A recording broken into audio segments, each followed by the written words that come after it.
Welcome to TMZ Live. There is a debate raging in Washington, D.C. and raging in sports right now over transgender women playing professional sports, in particular the WNBA.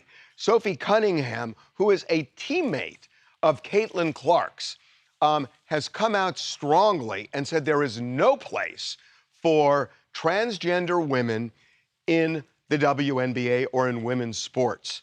And somebody asked Caitlin Clark that question. And there are a lot of people who are angry at Caitlin Clark for what they say is whiffing and not taking a stand one way or the other on the issue. Here's what happened. I think for us, it's not really a discussion we really have in our locker room. I think it's for leagues and the governing bodies to work with their athletes to find solutions, but our focus is on basketball, and that's what we talk about and how we can get wins, and obviously we didn't do that tonight, so we need to find an area to improve in that way. Do you have any, reaction to the... I just answered for you. So she didn't want to answer. I mean, when she said, I just answered it for you, that means she did not want to take a public stand. That did not sit well with a number of people, including Megyn Kelly. Caitlin Clark was directly asked to speak on it, and she was cowardly. She refused to do it.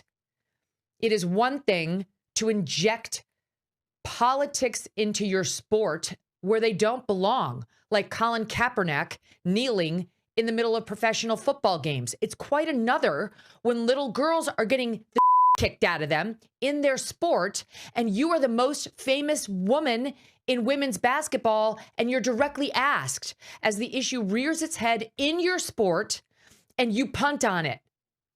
You won't say anything. You'd rather let the 12-year-olds handle it. That. Well, we decided we were going to take this to the nation's capital. So Charlie, on our TMZ DC team, found Ted Cruz in the hallways of the Capitol today and talked with him about exactly that, about what Megyn Kelly said, about what Caitlin Clark didn't say, and they got into it. I think it is clearly unfair to allow boys to compete against girls and to allow men to compete against women.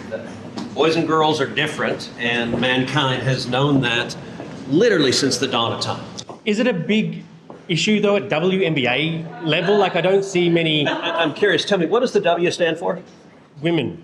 Well, it seems that there's some coaches in the WNBA who can't figure that out. But should they also be, sympathetic and empathetic for young little girls who, are feeling an identity crisis? They want to play sport, they want to be with their friends. If they're boys, they're not young little girls. But at a minor level, when these kids are just trying to be happy and be kids, not letting them socialize with their friends just because they're a bit different. They can be happy. But to be honest, though, a lot of the transgenderism is coming from leftist adults who are convincing their kids of this nonsense. That's adults putting their politics and their ideology on their kids, and I feel. Or maybe it's letting their kids be who they really are. Maybe you don't know. We don't know. You know what? If you don't know what a boy is and you don't know what a girl is, there's a reason you work at TMZ. Oh, all right then, Ted. Charlie, you had to push him that far that he would take a shot at us? I know. I'm sorry about that. Oh, my gosh. Look, I always enjoy, the sport with Ted Cruz, and also, he raises some valid points. I just think, I've just got this thing that, it must be so hard to be a 10-year-old little transgender girl. Life must be really hard because you feel like, a lot of the world doesn't accept you. And here we are banning, a 10-year-old little girl from playing soccer or whatever she wants to play with her friends, thinking it's bigger than, it's just a game. Let people have fun and let kids have fun. And I think that's a lot what the WNBA argument is about, is letting little girls play, even if they were born a different gender. But I get his thing, if it raised to the level of a LeBron James wanting to enter the WNBA, of course not. Of course not. That's ridiculous. But I think that when we're talking about little kids who are learning the world... But then where do you draw the line? I mean, is it at age 13, 16, 17? At what point? Is it college where you say, okay, we're going to shut the door because you are a transgender woman and you should not be playing women's sports? What you're saying is let them be kids, but where do you draw the line and how do you tell them one day, okay, you're 17, you can't do it anymore? I mean, is that more compassionate? I think maybe if it comes to competitive professional sports, you can draw a line there, and I think that'd be kind of reasonable. What about college? Who cares? Like, everyone's like, oh no, like a transgender person won the race and then everybody else was robbed. Who cares? It's a swimming race. It's a basketball. Like, who cares? Like, okay, you. Charlie, but I mean, they care. People who participate in college sports care. I mean, they care about winning, and it makes a difference. It just does. I mean, you can't say that people don't really care in college sports. They do. I just think we should show a greater level of empathy for people who are going through something really tough. And okay, if they want to compete in a sport, it's not like they're just trying to beat you and use their strength to beat you. And that's what. No, they live a hard life and they want to compete. And this is their passion. And completely banning them from something when it's just at like a rookie sort of level, I think is too far. At a professional level or at a combat sports, I kind of get. But for little boys and girls under 18, I think it's a no-brainer. I think to let them compete where they want to compete, you know? Our chat is saying that the world definitely needs more open-minded people with compassion when it comes to a topic like this. But with that being said, Caitlin Clark also doesn't owe a response back to a reporter asking about it. She's just there to play basketball. Yeah, what about that? I mean, Caitlin Clark did not take a stand. And, you know, look, I know that it's a political hot potato, but at the same time, I mean, she's at the center of this in terms of, you know, being the biggest player in the biggest game and league of professional women's sports. And in a sense, she kind of did whiff by refusing to answer the question. Yeah, look, I like, she's a star. She's a basketball star. Does she have to have a political take on every issue? Because there'll be another issue next week. There'll be another. Does she have to have a take on it? Because then half the country is going to hate her. Is it political, Charlie?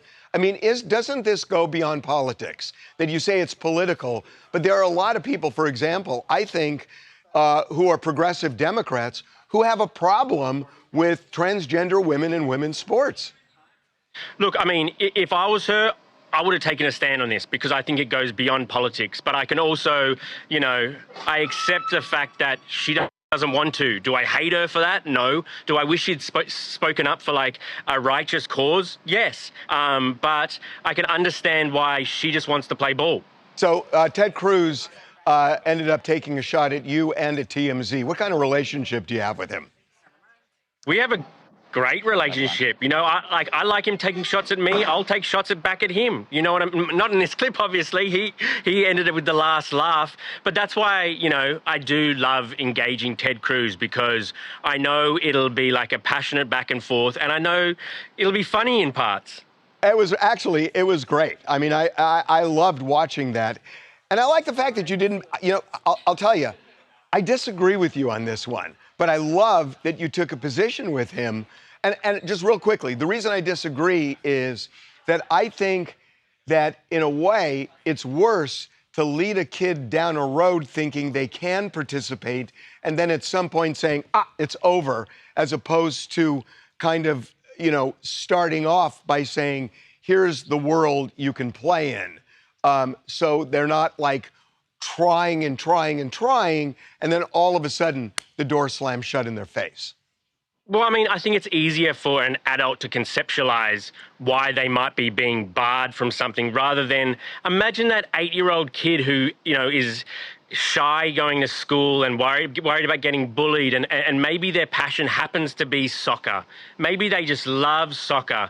Is that little 10-year-old girl banned from playing soccer with her friends because she was born a different way? Like, that's just excluding them from more of society. Why do we care so much who wins a 10-year-old soccer game rather than the happiness and health of this like 10-year-old little girl. And this is happening, you know, a fair bit around the country where these little kids who are struggling enough have to struggle further because we have to know which 10-year-old is the fastest swimmer. We just must know which 10. Who cares? Let these kids just be kids. I get when it gets to an adult professional level, sure.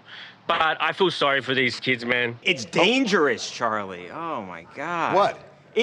This is an unhinged. I love Charlie. This is a crazy take. First of all, it's an 80-20 issue. Everybody in the country agrees on this thing. And it's dangerous. A 10-year-old girl can get hurt playing in a soccer game. Absolutely. It's Charlie, I get it. You feel bad. You feel bad for these kids. Okay, you get the last word, Charlie, and then you got to go back to work. I love you, Babcock. Yeah, there's nothing I can say. You're just wrong. I love you. I love you. You're just wrong here. Dash Dabrowski, New York. I think that Ted Cruz and Megyn Kelly should, you know, they should focus more on protecting the girls who I think were implicated in the Epstein files, molested by those listed in the Epstein files, instead of manufacturing so much hysteria about an issue that I don't think anybody was talking about until that Riley Gaines swimmer came along and came in 5th place to Leah Thomas. I think that's where this all began in the first place. It's like she would have lost the tournament regardless. Yeah, I mean, Riley Gaines may have lost regardless, but this is an issue people care about. I mean, whether it's prevalent or not, and it's not, people care about it, and they're talking about it, and they argue about it. Coming up.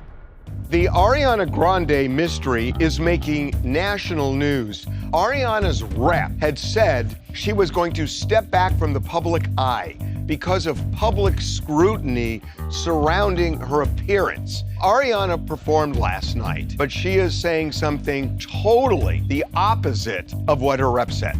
Be right back. The Ariana Grande mystery is making national news. Even in traditional media, this is really interesting. So yesterday we told you that Ariana's rep had said that she was going to step back from the public eye.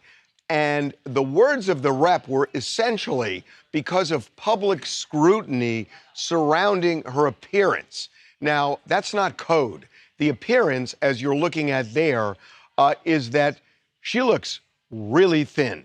And a lot of people have commented on that. A lot of people are alarmed. Some people have been really kind of brutal about it. But there are, and this just blows my mind to even talk about this, but there are pro-anorexia websites and chat rooms where they put that picture up of her looking very, very thin with the word goals. And that's crazy. That's just crazy, but it's happening. And there are a lot of people who are reacting to it, who are recoiling from the pictures. And the rep came out and said she wants no part of this. As soon as the tour is over, she's going to step back. She's going to cancel some of the things she was going to do. Well, Ariana performed last night, and try and make sense of this, but she is saying something totally the opposite of what her rep said. The announcement that was made yesterday was not a reactive or impulsive thing. It is something that I had decided. It's a plan that I had quietly made a long time ago. And it's a decision that was made from a thoughtful and empowered place. And I want you to know that many things can be true at the same time. I heard that my parents were worried that negativity was ruining things for me. But I just have to say, that could not be more the opposite. Multiple things can be true at the same time. Boundaries can need to be set. Things can need a break sometimes. And also, this can be and will continue to be the greatest experience of my professional career. No matter what noises exist out there, nothing will ever be able to distort my reality or be more real to me or louder to me than this love that we share. With all due respect, she is all over the place. That on the one hand, she's saying more than one thing can be true at the same time, which is true, But in this case, no, because either this was a quick decision made after all of these comments regarding her latest music video where she looks thin, or it was pre-planned and has nothing to do with it. But both of those things cannot be true. And then she kind of goes on to say that nothing's going to distort my reality, but what people are saying is her reality is being distorted because of what they're seeing. 1,000%. And Harvey, you're pretty much hitting the nail on the head. Two things can't be true at once. I think what happened is maybe there was talks about her pausing because, like you said, she's been out there since Wicked 1, Wicked 2. She's got Meet the Fockers coming out. She was supposed to be in another movie. She just dropped out of that. She had her tour, her album. So she's been out there. So maybe there was talks about it. But then when that music video dropped and you see visibly Ariana Grande looking and seeing bones that you've never seen before in her shoulders and her sternum, when you're seeing these bones and then the reaction that she got was no longer a lot of fans like saying, we stand by Rihanna. It's now we're concerned for Ariana. Someone, even Jamil Jill said, we could be possibly watching her dying right in front of our eyes. Yeah, and you know, when she says that my reality is not distorted, that's the dividing line. Is 100%. It or is it not? And I mean, look, the fact that people are commenting generally doesn't mean that they're going after her. No. They're concerned about her. Most of our chat is saying that this was kind of a silly decision by her and her team to announce this big break anyways, and that she should have just gone and taken a break and not said anything and gotten healthy and then came back. Because now it's become an event. But you're saying gotten healthy. The issue is, does she consider herself to be healthy right now? And when you listen to that, she doesn't. And then makes it even worse too when you see her mother coming out and commenting on the music video where everyone's saying she looks drastically sick, and her mom says, "I love the music video. I love you. You're magnificent."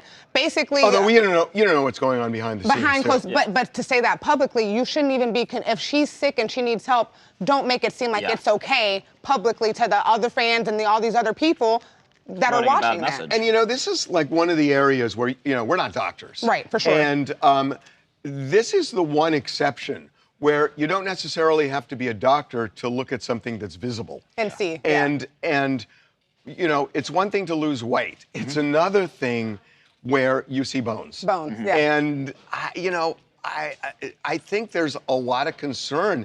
And I do keep going back in my youth thinking about Karen Carpenter, where a lot of people looking back said, why didn't somebody say something? A lot of people have been putting side-by-sides of Karen Carpenter, like the week before she passed away, and side-by-side of Ariana Grande of the still from that music video. And Harvey, in all honesty, Ariana looked a little bit worse. Yeah.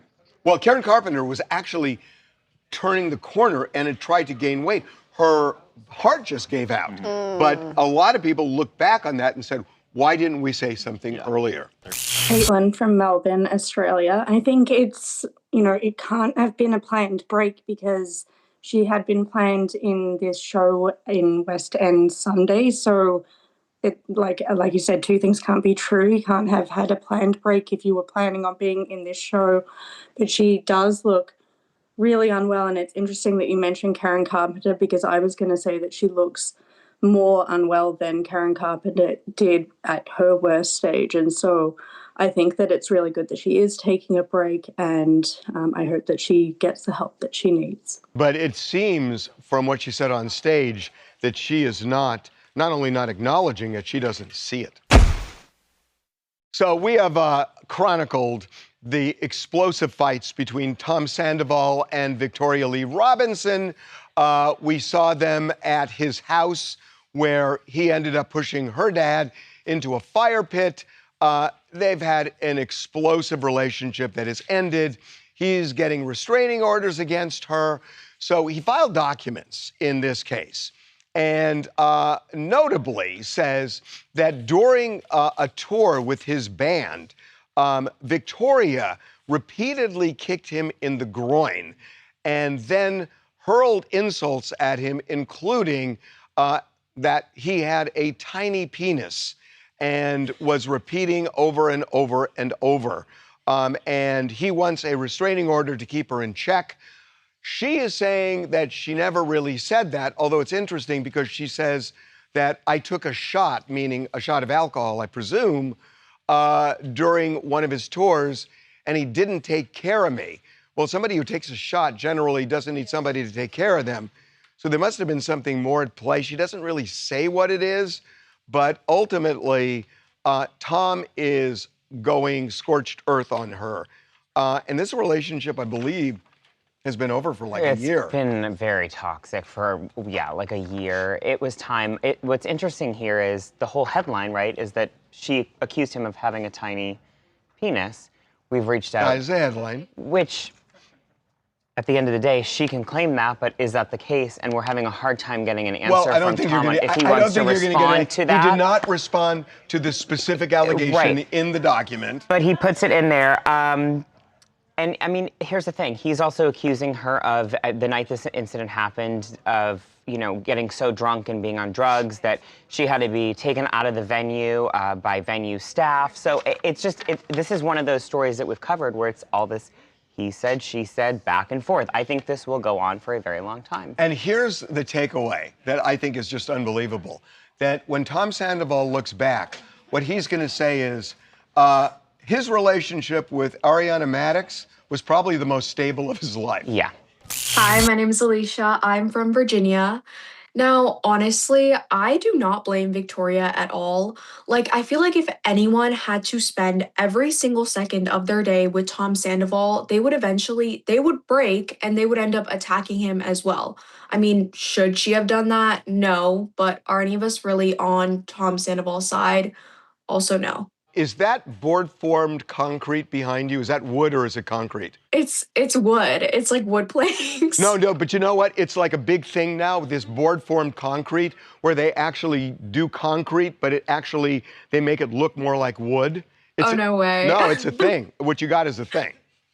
Oh, okay. I've had it for years, so I guess I started it. There you go. Coming up. So Janine Pirro is hanging on by a thread. As U.S. Attorney, Donald Trump is furious at her, for dropping the case against Olympic canoer David Hearn. So now the question, what happens going forward? Be right back. TMZ's got every freaking thing. Big celebs, big stories, big events. Donnell Rawlings took TMZ DC on a city tour. You know what the irony of this is? A black man takes a white person to the White House. It's TMZ.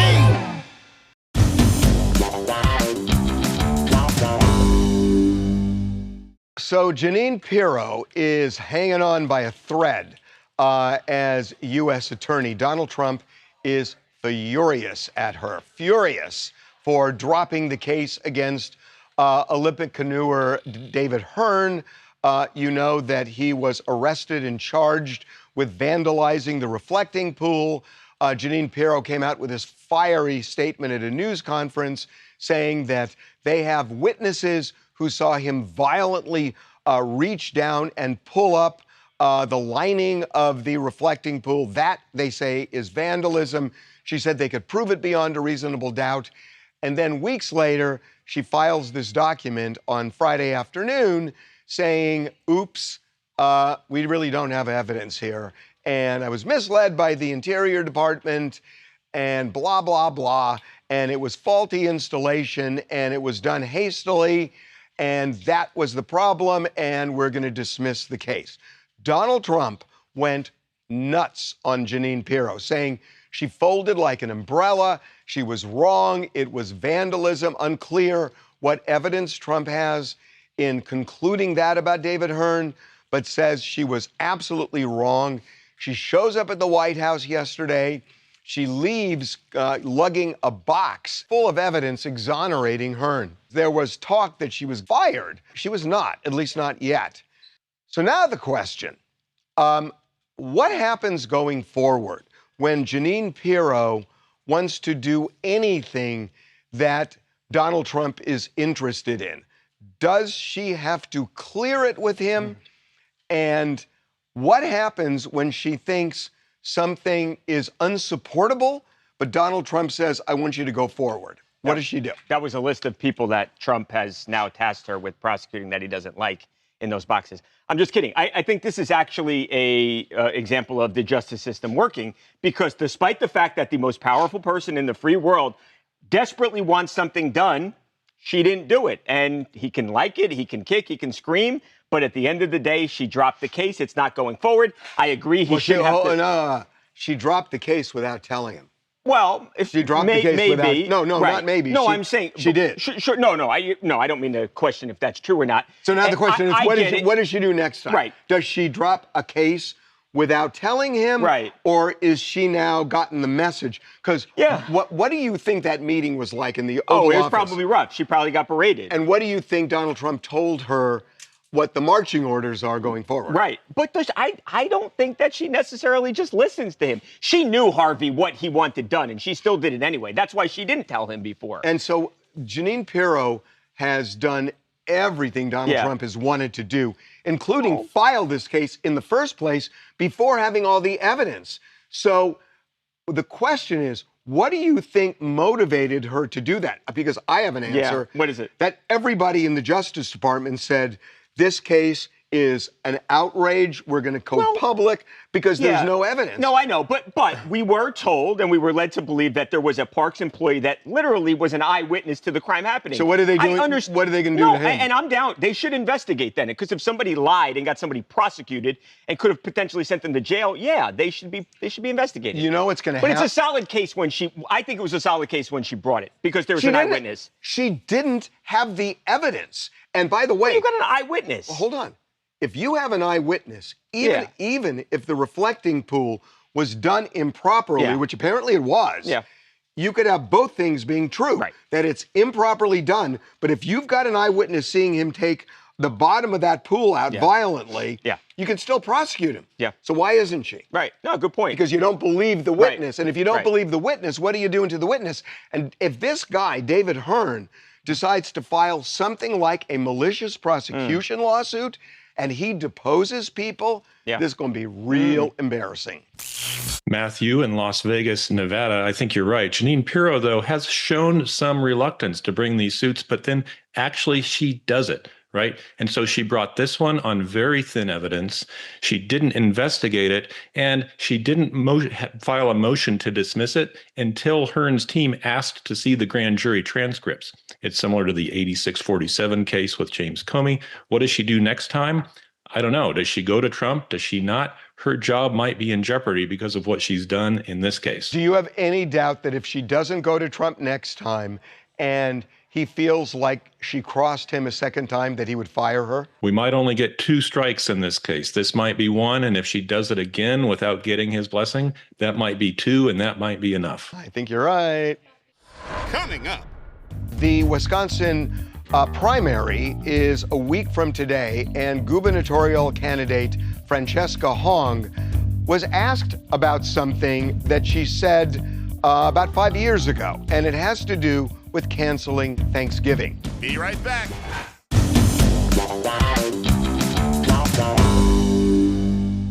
Welcome back to TMZ Live. The Wisconsin primary is a week from today, and gubernatorial candidate Francesca Hong was asked about something that she said about 5 years ago, and it has to do with canceling Thanksgiving. What she wrote during the pandemic was, if it takes a worldwide pandemic for us to realize we should stop celebrating colonialism and the original super spreader event that killed indigenous folks and women, so be it.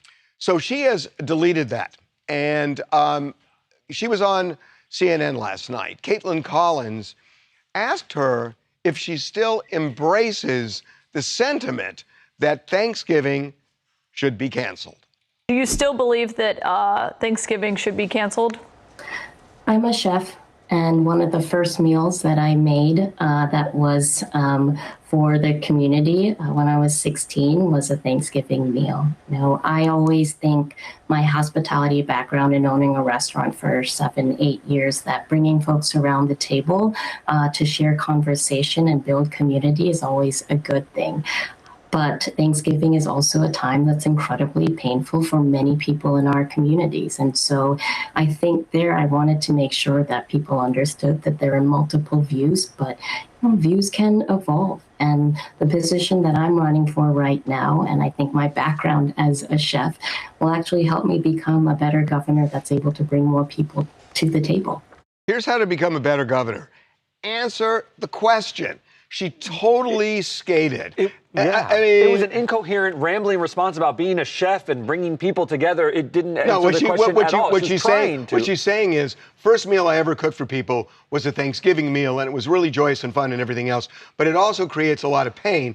So where do you come down? Well, we know where she came down because when she we know where she posted the came down sentiment then. back then, she said, cancel Thanksgiving. It's a very direct sentiment. She's concerned about the messaging it sends to Indigenous people and so forth. But this is one of the holidays that is actually quite unifying across the aisle. Everyone loves Thanksgiving. It's been defanged of those associations, I think, in large part. It's just a holiday that you get together with family. Okay. It's not Columbus Day, which I do think has been shifted over to Indigenous Peoples Day because we've accepted that Christopher Columbus is a problematic individual. My problem with this is different. It's not so much are you pro or anti-Thanksgiving. My problem with it is, and it's not just her, but it's her in this case, it's politicians who think we're so stupid that we don't realize they're not answering the question they're asked. And, you know, a Democrat and Republican, Donald Trump, are we canceling the anti-weaponization fund? Is it dead? Clear answer. Give us a clear answer. Her, is Thanksgiving something that you embrace or think we should cancel? Give us a clear answer. Politicians don't give clear answers, and people are sick of it. I think you're right. On either side. And she's asking to be elected into office. So we need to know your position on big issues like, do you want to cancel the most major holiday? Take a stand. If you can't take a stand, how are you running for office? Well, you know who's taking a stand? Our chat, and they're saying we are not canceling Thanksgiving. This is BS. Keep Thanksgiving. It's a time for family to get together. But it is a time, look, to reflect on the holiday and whether it has these problematic associations with it or this history, that's okay. But someone even said it's so disconnected from that event now. Here's what this is about. He is pro-Thanksgiving, and we have people, or you're pro-Thanksgiving, and you're saying there's another argument that, you know, that it's too painful for people. And here's the thing. Whichever side you come out on, you're going to piss off a bunch of people. Without question. But that's called being honest. And politicians need to take a stand and not try to appease both sides. Are you most annoyed by the fence sitting? By this is how politicians behave I am always. Which politicians are direct? I'm sick of it. I am sick of it. DC, California, I am really confused with her response too. And I don't like that she's backpedaling. I mean, if you want to cancel Thanksgiving, then just say it directly. Right. Have people that are going to support you. But I think it's going to make her lose votes over it. I just think that when you don't answer questions like that, both sides should be pissed off at you. Somali Shannon got a star in the Hollywood Walk of Fame, and when she got the star back in June, she told a story. And the story has to do with a guy who was a fashion photographer who took her picture one day and hurled an insult at her, so she says. I was auditioning, but I wasn't booking any jobs. So one day I decided to spend all my waitressing money on new headshots, new colored headshots. And the photographer looked at me through his lens and he said, "Why are you so ugly?" This is a true story. And my heart sunk. I was devastated, but I chose not to let other people's opinions define me and not listen to him. And if you don't believe in karma, that photographer now makes his living running a dog hotel right down the street. Yep. And he cleans up dog for a living.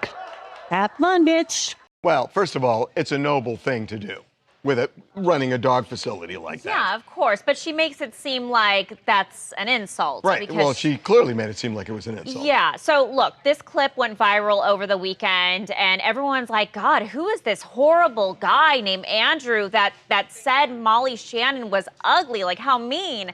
So I did some research, found this guy. His name is Andrew Rosenthal. He owns the LA Dog Works, which is right off of Highland. She said it was a block away from her. So he was a fashion photographer. He was a fashion photographer in the 80s. He eventually left that industry because everything went digital.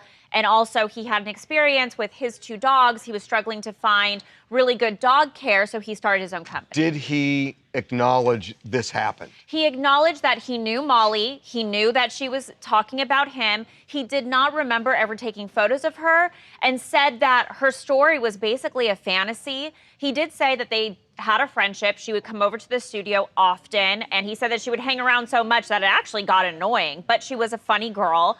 He said, look, if I did take her photos and if I did say something like that, it would have been meant in jest. It was not something that I would ever have been mean to her about. So they go back and forth, just Yes. joking with each other, and well, if you say it as a joke and the person takes it as a joke, it's different than if you look at her and say, God, you're ugly. Right, which is how she described it. But he said, look, at the end of the day, this was so many years ago. Let it go at this point. Just let it go. It's amazing she remembered this after this many years.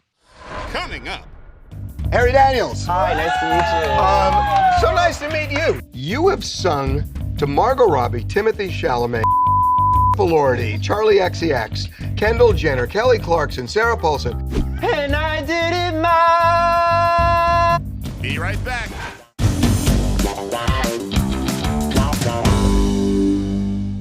Okay, somebody is coming toward us right now, or toward me. And the record shows I took the blows and I did it my way. I could do it Yes, better. I did it my way. I could do it better. Harry Daniels. Hi, nice to meet you. So nice to meet you. So this guy's got like 2.5 million TikTok followers. I am shocked at this. I just looked at this. You have sung to Margot Robbie, Timothée Chalamet, Velourity, Charlie XCX, Kendall Jenner, Kelly Clarkson, Sarah Paulson. I could just go on and on and on. How are you finding these people? I mean, are they just coming to you and saying because you've got a big TikTok? I'm just shocked at this list. I take the magic carpet. No, seriously. No, seriously, I take the magic carpet wherever I go. I go in and out of buildings on a magic carpet, and that's how I'm everywhere. I know, but they have security. And I have the magic carpet. And what is that? The magic carpet. What is it? It's a magic carpet. It's a flying carpet, and I like sit on my magic carpet. Yeah. And I fly all around, Yeah. and I'm there, and you know. Okay, aside from you being pretending like you're Aladdin, I do not understand this because honestly, I look at this. I mean, I could go on and on with this list. Jelly Roll, Triple Red, MGK, Julia Fox, Katy Perry, Ellie Goulding, Tyga. I mean, this just goes on and on and on. So you go to places they are. Yeah, I just sing. And John Cena did not engage you. John Cena, I guess he did. I don't know. No, he told you to stop. Yeah, he told me to stop, yeah. Why did he tell you to? What did you sing for him? I sang Taylor Swift, but it wasn't because it was Taylor Swift. It was because he's like, you need to ask permission before you do it. He's like a big permission guy. Do you like style, like Margot Robbie, would you do like a Barbie thing? Do you style it to what their lives? It depends on the vibe. Like, it depends on my my general vibe, really, I feel like. So, like, if there's something I saw that was really funny, like, I'll just do it. Like, I think I saw a really funny Instagram reel once, and I just started singing what I saw on the Instagram reel for Aubrey Plaza. So it really varies, just my mood. Would you do politics? Yeah. What'd you do for Trump? What'd I do for Trump? Yeah. Oh, gosh. Hey, listen, if you do this, you got about 10 seconds with Trump. So you got 10 seconds to come up with what you would do. I did National Anthem by Lana Del Rey for Biden, so maybe, Oh, you did? Yeah, so maybe I'll do that for Trump, just to even the score. One verse. Yeah. Get the end verse. Wait, what? Sing it. Oh, the end verse of Yeah. National Anthem? Yeah. Tell me I'm your national anthem. You have no idea. I was like, what is this? Oh, my God. Okay, congratulations Thank on you. everything. You as well. And by the way, a decent rendition of My Way. Oh, thank you. I'll take it. Not as good as me.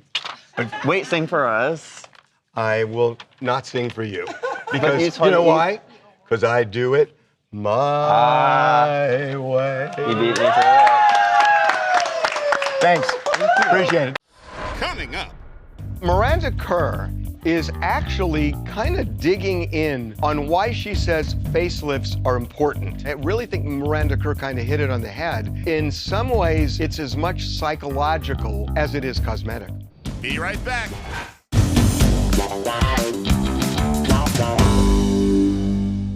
So Miranda Kerr is actually kind of digging in on why she says facelifts are important. She was on Kristen Cavallari's podcast, and I think she makes an interesting case.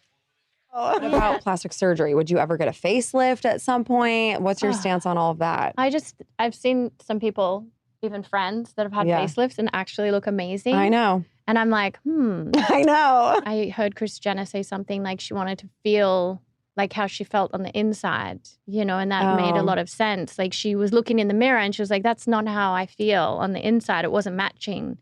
And so I get it. Like you just want to help gravity. Yeah. I think that the one thing that's important is to embrace whatever it is that you're doing, you know, and not be afraid of sharing that and not be afraid or feel like guilty for doing something like that. I think that's really interesting because it's true. As you get older, depending on how you feel, if you feel active and you don't feel the age you are, and you look in the mirror and then see that, yeah, I'm that age, it's jolting. And so I actually think, you know, that people talk about facelifts as something that's cosmetic, but in some ways, and I really think Miranda Kerr kind of hit it on the head, in some ways, it's as much psychological as it is cosmetic. I'm Nina from Dallas, Texas. And I know a lot of people feel like aging gracefully, you should just let it happen, but why not enhance your beauty? You know, there's always an opportunity to improve yourself. And to me, that's self-love. So I'm all for it. Coming up. The yacht continues sailing on the ocean's blue. Amy Schumer is on David Geffen's yacht. Now, this is the yacht that Jennifer Aniston, Courtney Cox, Pedro Pascal have been on over the last week or so. And Amy is on the boat now, and she's scuba diving. Be right back.